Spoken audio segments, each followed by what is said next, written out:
Hello RPSC centre में आपका स्वागत है। तो फ्रेंड्स, हम लोग संज्ञा पढ़ रहे थे और संज्ञा का जो है पहले से 2 क्लास हो चुका है और हमने संज्ञा के बारे में बताया था। मैं शॉर्ट में थोड़ा बता देती हूँ, उसके बाद हम चलेंगे नेक्स्ट पॉइंट पे जो बचा हुआ भाग है संज्ञा का। संज्ञा किसे कहते हैं? तो संज्ञा जो है किसी प्राणी, किसी वस्तु, किसी स्थान या गुण या भाव के नाम को हम संज्ञा कहते हैं। आप पहला लेक्चर देखिएगा, हमने बहुत ही अच्छे से समझाया है कि कोई वस्तु है, मान लीजिए एक पेन है तो यह एक वस्तु हो गया। प्राणी, मान लीजिए गाय है तो वो एक प्राणी हो गया। स्थान तो मान लीजिए कोई जगह है जैसे मुंबई है। गुण यानी किसी के अंदर अच्छे गुण है, बुरे गुण है। कोई भाव आ रहा है कि ये स्वाद में खट्टा है। हमने बहुत ही अच्छा से समझाया है। आज हम बस ओवरव्यू दे रहे हैं, जो बचा हुआ भाग है हम उसे कंप्लीट करेंगे। तो उसे ही हम संज्ञा कहते हैं। संज्ञा के कितने प्रकार हैं तो हमने वो भी बताया था। संज्ञा के टोटल 5 भेद होते हैं। एक मिनट फ्रेंड्स, थोड़ा सा और ऊपर हमने बताया था बहुत ही अच्छे से। व्यक्तिवाचक, जातिवाचक, भाववाचक, समूहवाचक और द्रव्यवाचक। अब हम उन पॉइंट पे चलते हैं जो मेरा बचा हुआ भाग था। हमने जो है फ्रेंड्स ये 3 कंप्लीट कर चुके हैं, व्यक्तिवाचक, जातिवाचक और भाववाचक। आज जो हम 2 कंप्लीट करने वाले हैं, समूहवाचक और द्रव्यवाचक। तो चलिए,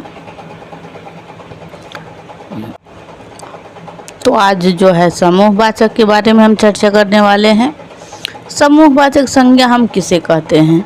तो जिस संज्ञा शब्द से वस्तुओं के समूह या फिर समुदाय का बोध हो, यानी कि मान लीजिए ये कई लोग हैं तो इसे हम समूह कहेंगे, और अगर एक लोग है तो इसे हम व्यक्तिवाचक कहेंगे। यानी एक को व्यक्तिवाचक और बहुत सारे लोग हैं तो समूह में हो गया। तो इसी प्रकार से तो बोध हो उसे हम समूहवाचक संज्ञा कहते हैं। जैसे कि व्यक्तियों का समूह, भीड़, जनता, सभा, कक्षा, यानी कक्षे में भी, कक्षा जो स्कूल का होता है उसमें भी बहुत सारे बच्चे पढ़ते हैं। और जूरी, जजों का जो समूह होता है, गुच्छा, अंगूर का गुच्छा। तो ये सब जो है फ्रेंड्स समूहवाचक संज्ञा हो जाता है। एग्जाम में आपसे पूछा जाएगा कि इनमें से कौन सा समूहवाचक संज्ञा है या फिर जातिवाचक संज्ञा है। तो इस प्रकार से आपको वहाँ पे देखना होता है। फ्रेंड्स, अगर आप जीके जीएस की तैयारी करना चाहते हैं तो इस चैनल को ज़रूर सब्सक्राइब कर लें, और वीडियो आपको कैसा लग रहा है ये ज़रूर बताइएगा।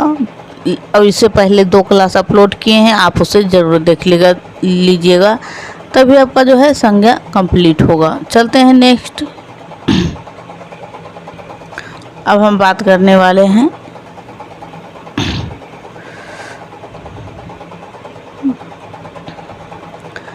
द्रव्यवाचक संज्ञा।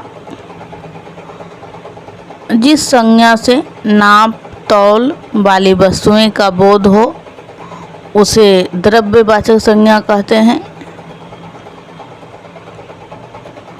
जैसे कि दूसरे शब्दों में आप समझें, जिन संज्ञा शब्दों से किसी धातु, द्रव्य, ध्यान दीजिएगा यहाँ पे, धातु, द्रव्य, पदार्थ का बोध हो उन्हें द्रव्यवाचक संज्ञा कहते हैं।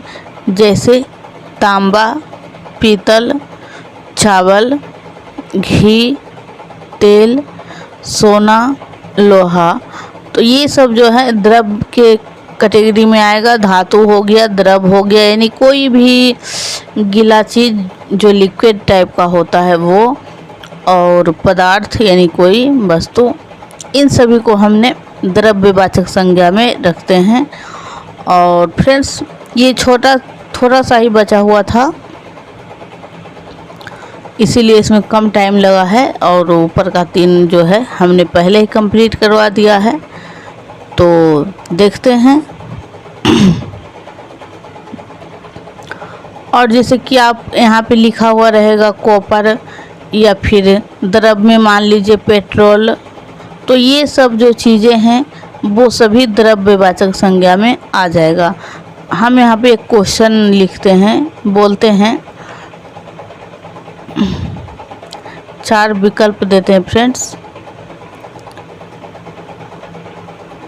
घी ऑप्शन नंबर 2 में, मक्का ऑप्शन नंबर 3, दही, और ऑप्शन नंबर 4 में ए एंड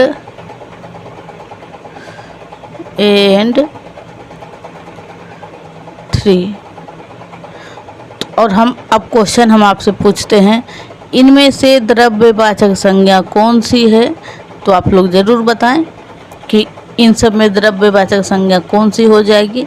आप लोग इसका आंसर जो है कमेंट में हमें बताइएगा कौन सी इसका राइट आंसर हो जाएगा। तो आज जो है आपका संज्ञा कंप्लीट हो चुका है। कल हम नेक्स्ट टॉपिक को पढ़ाने वाले हैं। और अभी जो है फ्रेंड्स चैनल पे अनुच्छेद का क्लास हो रहा था, 1 से लेकर 395 तक को हमने कंप्लीट कराने का शुरू किया है, तो आप लोग ज़रूर देखिएगा। एक क्लास में 10 अनुच्छेद बहुत ही अच्छे से समझाया जाता है आप लोगों को, तो आप लोग उस क्लास को ज़रूर देखिएगा, प्लेलिस्ट बना हुआ है।